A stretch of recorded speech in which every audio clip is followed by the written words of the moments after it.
अगर मैं आपसे कहूं कि दुनिया में ताकत सिर्फ पैसे या पद से नहीं आती, असली ताकत आती है लोगों की सोच को समझने और उसे इन्फ्लुएंस करने की कला से, तो क्या आप यकीन करेंगे?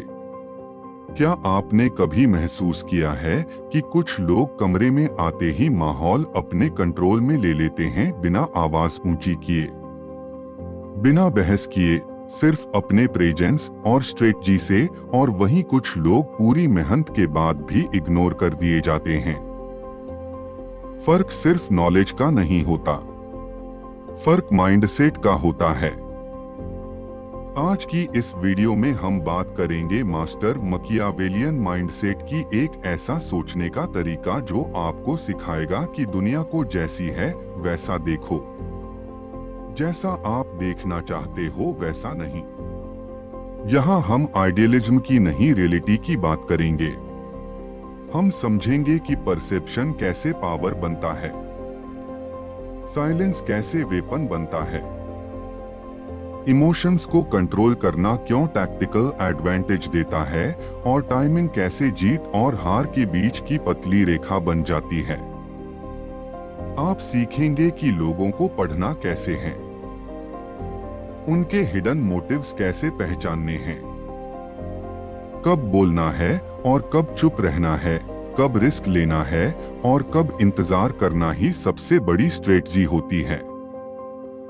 यह वीडियो आपको मैनिपुलेटिव नहीं बनाएगा बल्कि अवेयर बनाएगा, ताकि आप खुद मैनिपुलेशन का शिकार ना बने।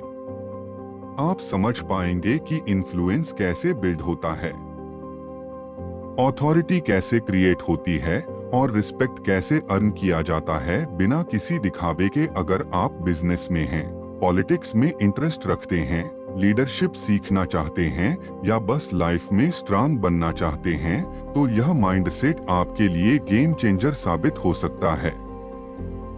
लेकिन याद रखिए, यह ज्ञान सरफेस लेवल पर नहीं समझ आएगा, इसे गहराई से अब्सॉर्ब करना पड़ेगा। इसलिए इस वीडियो को अंत तक जरूर देखिए, क्योंकि हर चैप्टर एक लेयर खोलेगा और आखिर तक पहुंचते पहुंचते आपकी सोच पहले जैसी नहीं रहेगी। अगर आप चाहते हैं कि ऐसी पावरफुल साइकोलॉजी और माइंडसेट वाली किताबों के डीप इंसाइट्स आपको आसान और प्रैक्टिकल तरीके से मिलते रहे, तो अभी चैनल को सब्सक्राइब कर लीजिए, ताकि आने वाली हर वीडियो सबसे पहले आप तक पहुंचे। आज की शुरुआत सिर्फ एक वीडियो नहीं है, यह आपकी सोच के एवोल्यूशन की शुरुआत हो सकती है। रेडी हो जाइए, क्योंकि अब खेल स्ट्रेटजी का है और जीत उसी की होगी जो सोच से आगे सोच सके। Chapter 1, the birth of power thinking. सोचो, अगर एक ही शहर में दो लोग रहते हैं, दोनों की क्वालिफिकेशन सेम है, दोनों की मेहनत सेम है, दोनों के सपने भी सेम है, फिर भी कुछ सालों बाद एक आदमी पावरफुल बन जाता है। लोग उसकी बात मानते हैं, उसकी प्रेजेंस फील करते हैं, और दूसरा वही का वही रह जाता है। क्या फर्क था? टैलेंट, लक नहीं। फर्क था उसके माइंडसेट का। पावर थिंकिंग का जन्म यहीं से होता है। बाहर की दुनिया बदलने से पहले इंसान अपने माइंड के अंदर एक साइलेंट रेवोल्यूशन करता है। एक बार एक लड़का था जो हर मीटिंग में सबसे ज्यादा बोलता था। उसे लगता था कि ज्यादा बोलना मतलब ज्यादा इन्फ्लुएंस। लेकिन धीरे धीरे उसने नोटिस किया कि लोग उसकी बात सुनते जरूर हैं पर सीरियसली नहीं लेते। उसी मीटिंग में एक दूसरा आदमी था जो कम बोलता था, लेकिन जब बोलता था तो सब चुप हो जाते थे। क्यों? क्योंकि उसने समझ लिया था कि पावर आवाज की ऊंचाई में नहीं, परसेप्शन की डेप्थ में होती है। पावर थिंकिंग का पहला रूल है, खुद को विक्टिम की तरह देखना बंद करो। जब तक आप लाइफ को अनफेयर मानते रहोगे, तब तक आप कंट्रोल किसी और को दे रहे हो। लेकिन जिस दिन आप समझ जाते हो कि हर सिचुएशन एक गेम है और हर गेम की स्ट्रेटजी होती है, उसी दिन आपका ट्रांसफॉर्मेशन शुरू हो जाता है। यह माइंडसेट आपको रिएक्टिव से स्ट्रेटेजिक बनाता है। कई लोग इमोशंस में बहकर डिसीजन लेते हैं। उन्हें लगता है कि ऑनेस्टी ही सबसे बड़ी स्ट्रेंथ है। लेकिन रियल वर्ल्ड में परसेप्शन ज्यादा पावरफुल होता है। अगर लोग आपको वीक समझते हैं तो आपकी अच्छाई भी वीकनेस बन जाती है। पावर थिंकिंग सिखाती है कि पहले खुद को स्ट्रांग पोजीशन में रखो फिर मूव करो। और यहाँ एक हिडन ट्रुथ है, पावर कभी लाउडली अनाउंस नहीं होती, वह साइलेंटली बिल्ड होती है। जब आप अपनी बॉडी लैंग्वेज, टोन, टाइमिंग और साइलेंस को कंट्रोल करना सीख जाते हो तो लोग बिना बोले ही आपकी एनर्जी फील करते हैं। यही इन्फ्लुएंस का बर्थ मोमेंट है। आपको अग्रेसिव नहीं बनना है, आपको अवेयर बनना है।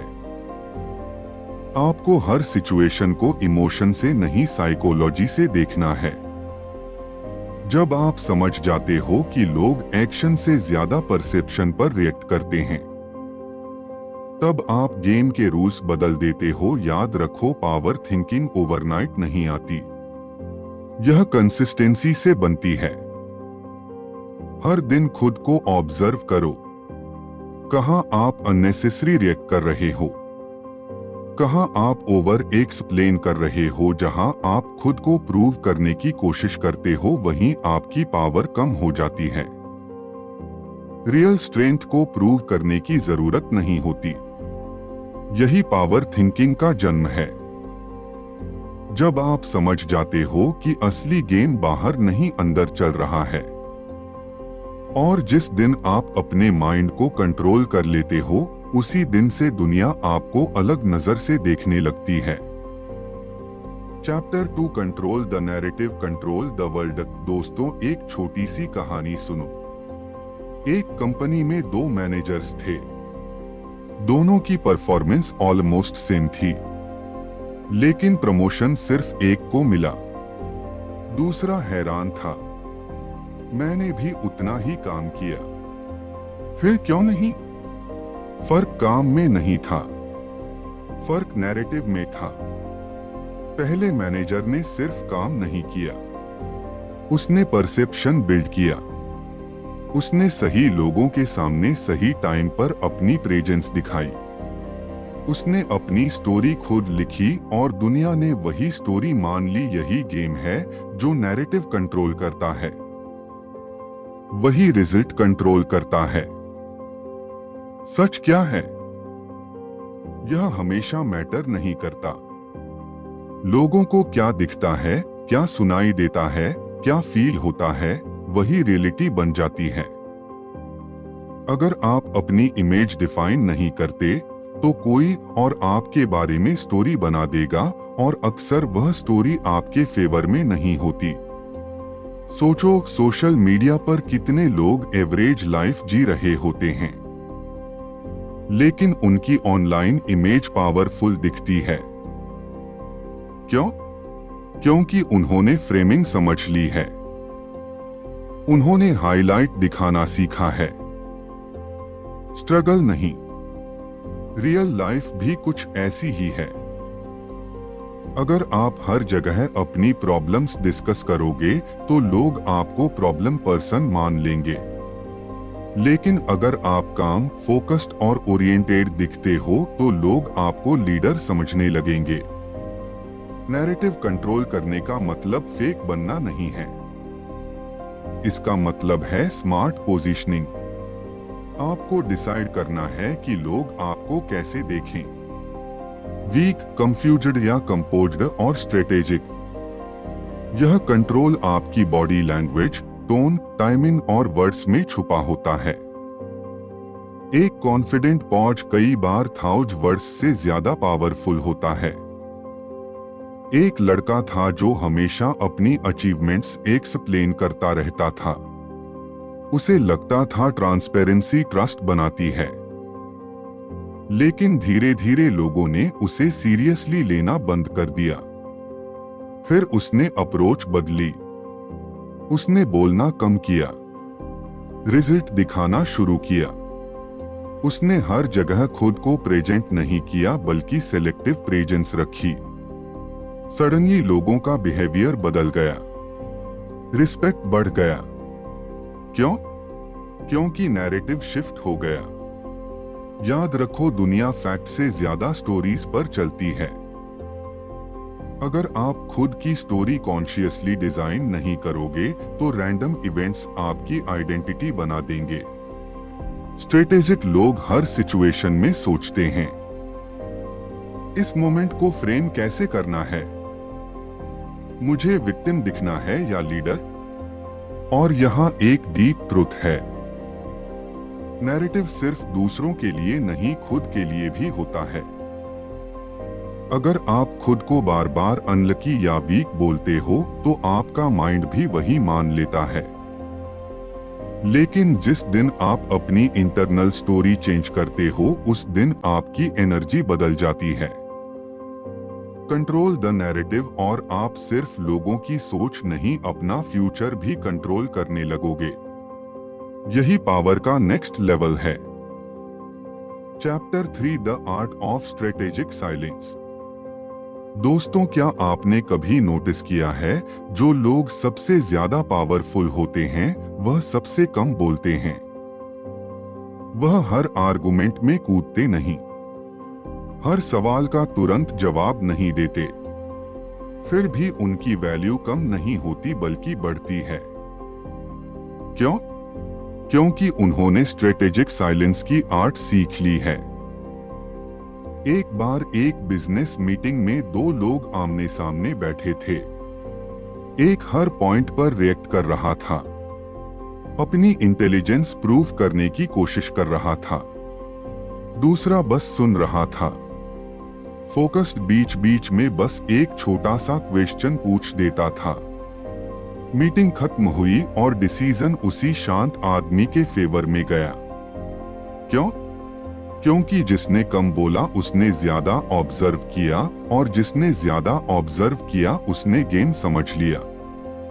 साइलेंस कमजोरी नहीं है, साइलेंस कंट्रोल है। जब आप तुरंत रिएक्ट नहीं करते तो सामने वाला कंफ्यूज्ड हो जाता है। उसे समझ नहीं आता कि आप क्या सोच रहे हो, और अनसर्टेनिटी हमेशा पावर देती है। प्रेडिक्टेबल इंसान को कंट्रोल करना आसान होता है, अनप्रेडिक्टेबल इंसान इन्फ्लुएंस क्रिएट करता है। बहुत लोग हर सिचुएशन में एक्सप्लेन करते रहते हैं। ओवर एक्सप्लेन करना इनसिक्योरिटी की निशानी है। जब आप बार बार जस्टिफाई करते हो तो आप इनडायरेक्टली यह सिग्नल दे रहे हो कि आपको अप्रूवल चाहिए। लेकिन जब आप पॉज लेते हो, साइलेंस रखते हो, तो सामने वाले को एफर्ट करना पड़ता है। एफर्ट हमेशा वैल्यू क्रिएट करता है। सोचो, अगर कोई आपको क्रिटिसाइज करे और आप तुरंत डिफेंड करने लगो, गेम खत्म, आपने कंट्रोल दे दिया। लेकिन अगर आप बस सुनो, हल्का सा स्माइल करो और कुछ ना कहो तो पावर शिफ्ट हो जाती है। सामने वाला खुद डाउट करने लगता है कि शायद वह ओवर रिएक्ट कर रहा है। यही साइकोलॉजी है। एक लड़का था जो हर डिबेट में जीतना चाहता था। हर बार लास्ट वर्ड उसका होना चाहिए। लेकिन धीरे धीरे लोग उससे अवॉइड करने लगे। फिर उसने एक एक्सपेरिमेंट किया। उसने हर आर्गुमेंट में लास्ट वर्ड छोड़ दिया। उसने अननेसेसरी डिस्कशंस में पार्टिसिपेट करना बंद कर दिया। कुछ महीनों में ही उसका इमेज बदल गया। लोग उसे मैच्योर और कंपोज्ड समझने लगे। स्ट्रेटेजिक साइलेंस का मतलब है टाइमिंग समझना, कब बोलना है और कब चुप रहना है। हर बात पर रिएक्शन देना जरूरी नहीं। कई बार साइलेंस ही सबसे लाउड स्टेटमेंट होता है। जब आप अपनी इमोशंस को कंट्रोल करके पॉज लेते हो, तब आप सिचुएशन को ऑब्जर्व कर पाते हो और ऑब्जर्वेशन ही रियल इंटेलिजेंस है। याद रखो, पावर हमेशा नॉइज में नहीं मिलती। पावर क्लैरिटी में मिलती है और क्लैरिटी साइलेंस में पैदा होती है। जिस दिन आप चुप रहकर भी इन्फ्लुएंस क्रिएट करना सीख जाओगे, उसी दिन आप गेम के नेक्स्ट लेवल पर पहुंच जाओगे। Chapter 4 emotional detachment, tactical advantage. दोस्तों, सच बताओ, कितनी बार आपने सिर्फ इमोशंस में आकर डिसीजन लिया है? गुस्से में मैसेज भेज दिया, ईगो में आकर रिश्ता तोड़ दिया, एक्साइटमेंट में बिना सोचे रिस्क ले लिया और बाद में रिग्रेट हुआ। यही वो जगह है जहां ज्यादातर लोग गेम हार जाते हैं, क्योंकि उन्हें लगता है इमोशंस ही ऑनेस्टी है।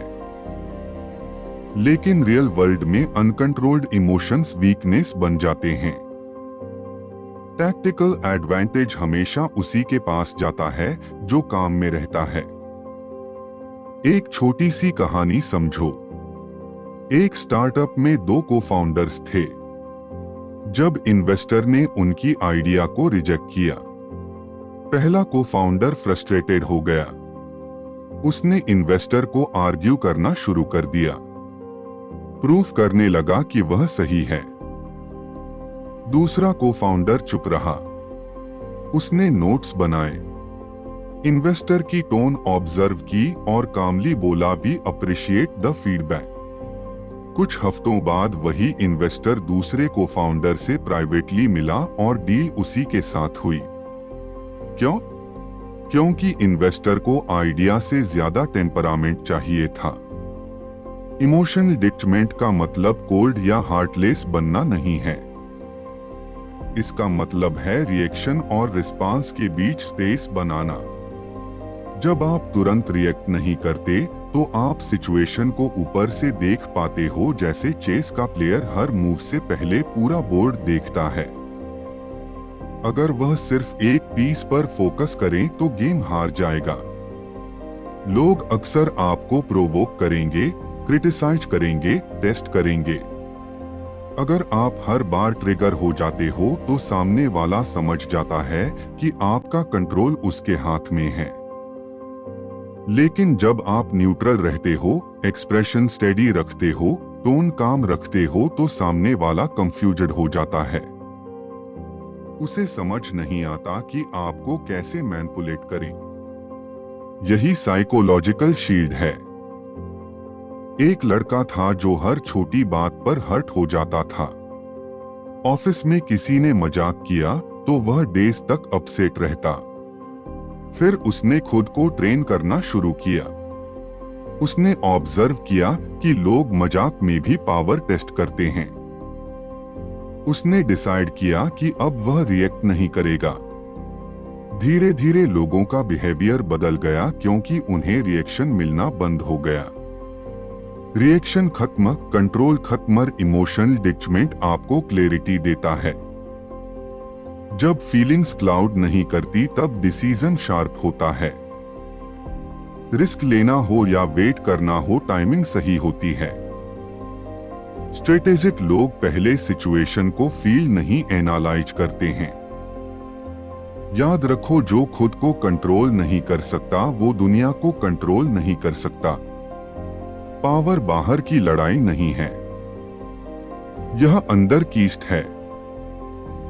जिस दिन आप अपनी इमोशंस को ऑब्जर्व करना सीख जाओगे, उन्हें ब्लाइंडली फॉलो करना बंद कर दोगे, उसी दिन से आपकी स्ट्रेटजी डेंजरस हो जाएगी, क्योंकि अब आप रिएक्शन से नहीं, कैलकुलेशन से चलोगे, और कैलकुलेशन हमेशा गेम जिताती है।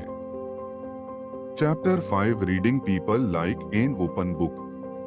क्या आपने कभी सोचा है, कुछ लोग बिना कुछ कहे ही सामने वाले की इंटेंशन कैसे समझ लेते हैं? उन्हें पहले से कैसे पता चल जाता है कि कौन लॉयल है, कौन जेलस है और कौन सिर्फ मौका देख रहा है। यह कोई मैजिक नहीं है, यह ऑब्जर्वेशन की स्किल है, और जो इंसान लोगों को पढ़ना सीख जाता है, वह आधा गेम पहले ही जीत जाता है। एक कॉरपोरेट ऑफिस में एक नया एम्प्लॉय आया।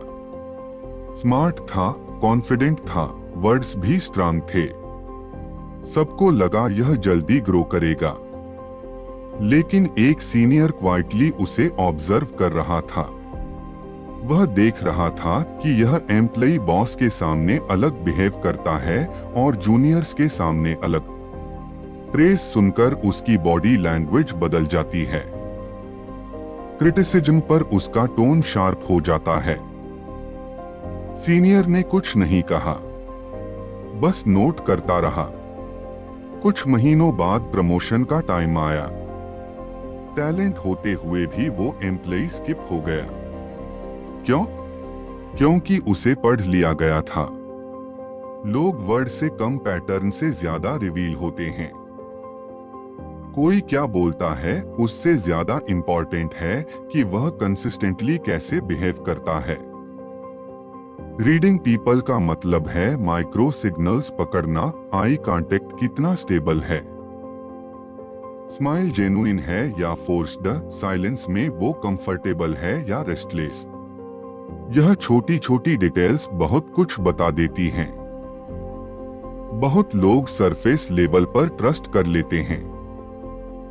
अगर कोई स्वीट बोलता है तो उसे ऑनेस्ट मान लेते हैं। लेकिन स्ट्रेटेजिक माइंडसेट सरफेस के पीछे देखता है। अगर कोई बार बार खुद की अचीवमेंट्स हाईलाइट कर रहा है तो शायद वह अप्रूवल चाहता है। अगर कोई हर सिचुएशन में विक्टिम बनता है तो शायद वह रिस्पॉन्सिबिलिटी अवॉइड कर रहा है। पैटर्न लाई नहीं करते। एक लड़का था जो हर नए दोस्त पर जल्दी ट्रस्ट कर लेता था, फिर बार बार बिट्रे हुआ। उसने सोचा उसकी लक खराब है, लेकिन प्रॉब्लम लक नहीं थी, ऑब्जर्वेशन की कमी थी। उसने खुद को ट्रेन किया। अब वो वर्ड्स नहीं, बिहेवियर देखता था। प्रॉमिसेस नहीं, एक्शंस चेक करता था। कुछ ही टाइम में उसकी सर्कल बदल गई, क्योंकि अब वो एनर्जी नहीं, इंटेंशन पढ़ रहा था। रीडिंग पीपल का एक और लेवल है लिसनिंग बिटवीन द लाइन्स। कई बार लोग जो नहीं बोलते वही सबसे इंपॉर्टेंट होता है। अगर कोई क्वेश्चन अवॉइड कर रहा है, टॉपिक चेंज कर रहा है या अननेसेसरी एक्सप्लेन कर रहा है तो कुछ हिडन है। साइलेंस भी इंफॉर्मेशन देता है। याद रखो, इन्फ्लुएंस सिर्फ बोलने से नहीं आता। इन्फ्लुएंस आता है समझने से। जब आप लोगों की फियर, डिजायर और इनसिक्योरिटी पहचान लेते हो तब आप उनके डिसीजंस प्रेडिक्ट कर सकते हो, और प्रेडिक्शन ही पावर है। जिस दिन आप लोगों को ओपन बुक की तरह पढ़ना सीख जाओगे, उस दिन से आपको मैनिपुलेट करना ऑलमोस्ट इम्पॉसिबल हो जाएगा। क्योंकि अब आप सरफेस नहीं डेप्थ देख रहे हो, और डेप्थ समझने वाला ही असली प्लेयर होता है। Chapters 9 build influence that lasts. दोस्तों, टेम्परेरी कंट्रोल लेना आसान है, लेकिन परमानेंट अथॉरिटी बनाना रेयर है। बहुत लोग कुछ टाइम के लिए पावर दिखा लेते हैं।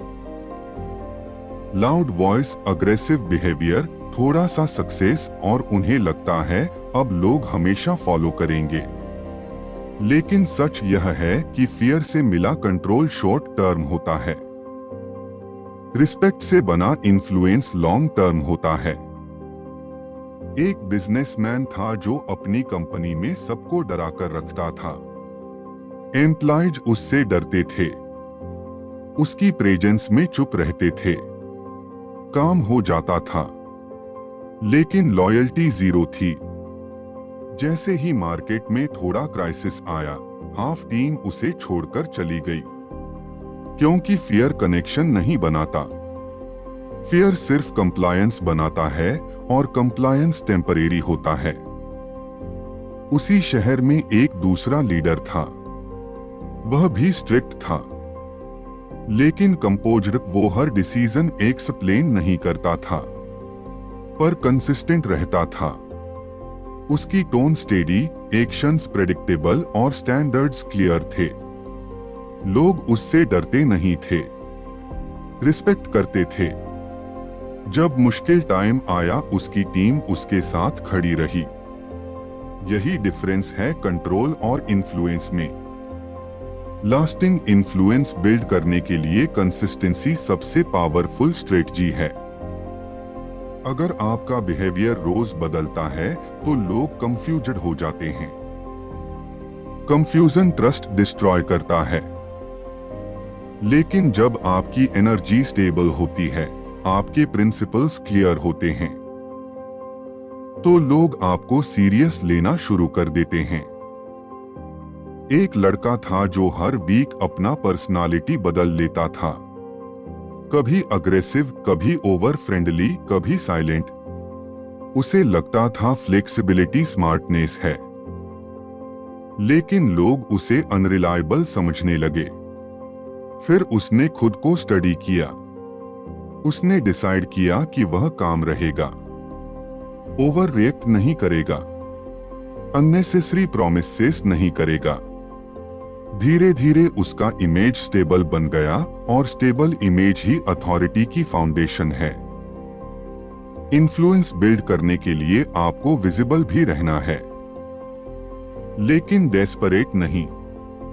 वैल्यू क्रिएट करनी है, लेकिन ओवर अप्रूवल नहीं मांगना।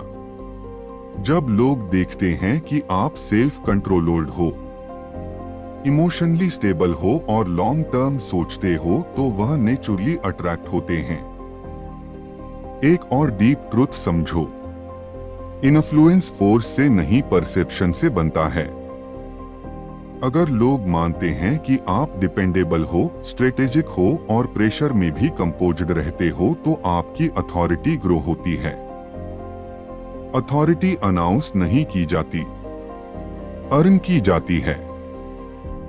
याद रखो, टेम्परेरी जीत एक्साइटिंग होती है, लेकिन लास्टिंग इन्फ्लुएंस पावरफुल होता है।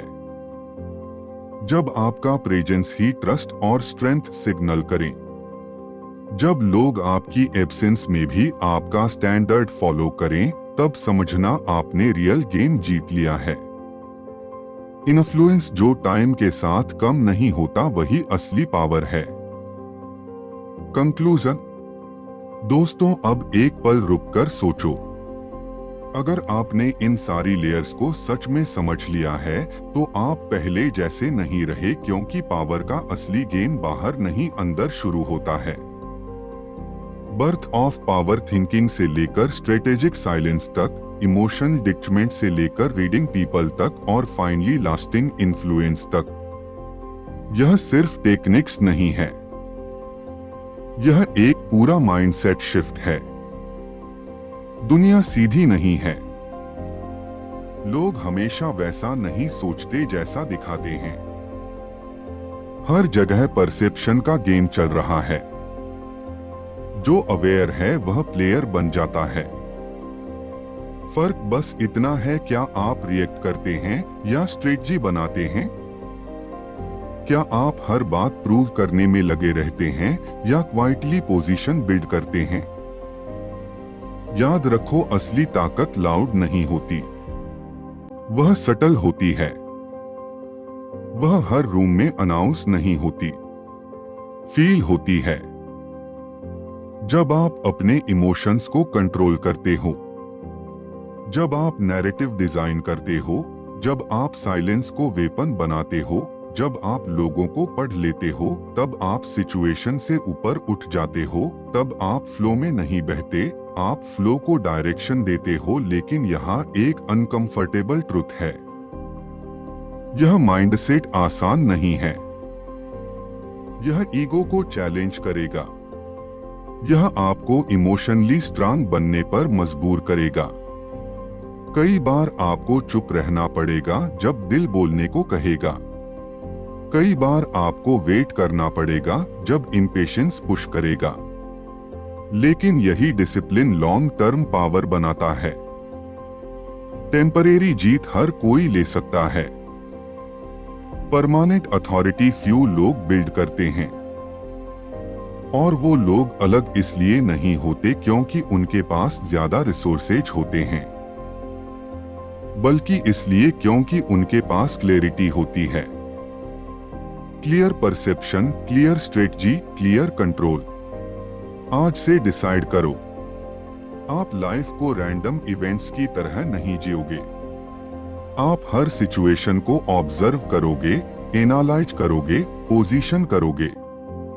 क्योंकि जब आप खुद को मास्टर कर लेते हो तब दुनिया को इन्फ्लुएंस करना नेचुरल हो जाता है। पावर का असली मीनिंग दूसरों को दबाना नहीं है।